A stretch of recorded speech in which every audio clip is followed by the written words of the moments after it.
soğuktan dur. Look. Wow. Something happened. They are running from the cold. They're like, oh, so cold, so cold, so Oh cold. my god. Go to Venezuela, go to Venezuela. Where are you going, guys?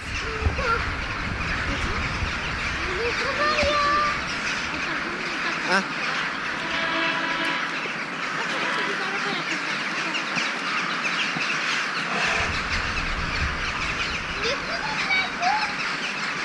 Buradan gidip yürür müsün acaba? Neden yapacağız? Bir soru var. Vermez misin ya?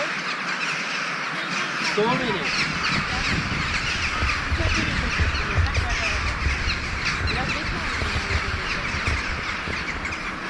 I think they are doing circles too. Trick. You think? No, they are going. Look, the moon is there as well.